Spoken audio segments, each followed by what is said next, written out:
Welcome to another bonus edition of Upon Further Review. Upon further review, And in this edition, we'll be talking about the New York Giants and the Seattle Seahawks. You can catch this Week 10 matchup on November 9th at 4:20 p.m. Eastern Time on your local Fox affiliate. The Giants are 3-5, and the Seahawks are 5-3 heading into this game. The G-Men lost their first two games of the season, first in Detroit and then at home against the Cardinals.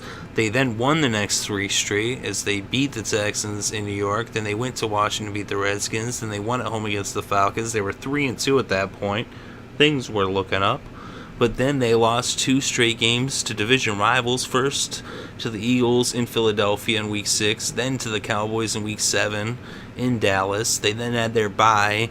And then on Monday Night Football, they got blown up by the Colts. And so right there, Eli loses to his older brother's former team, although he did put up 359 yards in that game. And now they're traveling all the way across the country to Seattle to face the defending Super Bowl champions, the Seahawks, and the 12th man. The Seahawks started off with a big win at home against the Packers. They then lost in San Diego against the Chargers, but then they got a big win in the rematch of Super Bowl 48 against the Broncos in Seattle in overtime.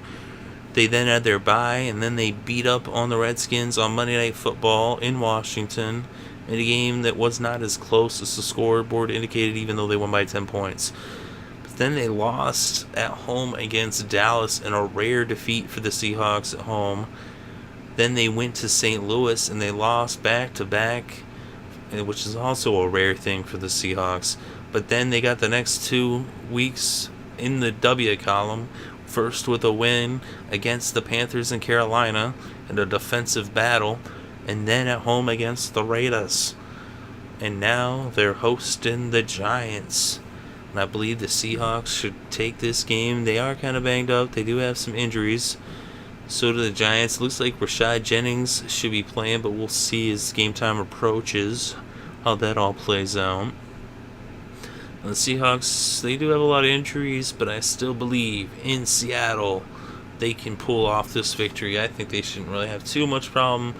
Maybe the Giants make it a little interesting, but this is a game that has blowout written all over it.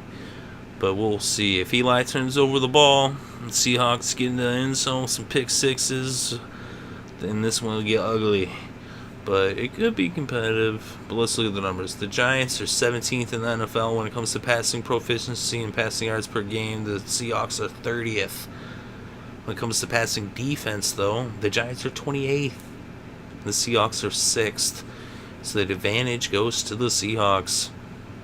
They might not be that great at passing the ball in terms of yards, but Russell Wilson is clutch. He does what he has to do, and against the Giants, he should actually have a big game. And the Seahawks should shut down Eli. Their defense is really coming on strong lately. Their numbers weren't as impressive as they are now, so they've been having some really, really good play on their defense the last couple weeks. Then we look at the running offense of each of these two teams. The Giants are 16th and the Seahawks are 2nd. So beast mode's having a big year once again. And we look at the running defense. The Giants are 22nd and the Seahawks are 4th. So again, advantage Seahawks when it comes to the running game. We look at the pass. Well, we look at the points. The Giants are 20th. The Seahawks are 11th in points per game. And we look at the points allowed. The Giants are 24th and the Seahawks are 10th. So again, advantage Seahawks. So the Seahawks have the advantage on paper in all the categories, and they should win this game. Like I said, this one has blowout potential written all over it.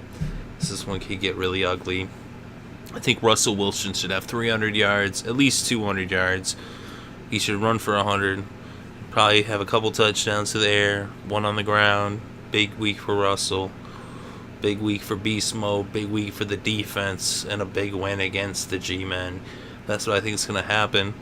Let me know what you think is going to happen in the comment section below. Very interested to read your thoughts and opinions. If you enjoyed this show, go ahead and hit the like button. If you want more content such as this, go ahead and subscribe, because we bring upon further reviews and recaps for each and every single game, each and every single week throughout the NFL season and the playoffs. We also cover other sports as well, so keep an eye out for that. Thank you very much for listening. It is greatly appreciated. I hope you're having a good day and a great weekend, and enjoy all of the sports.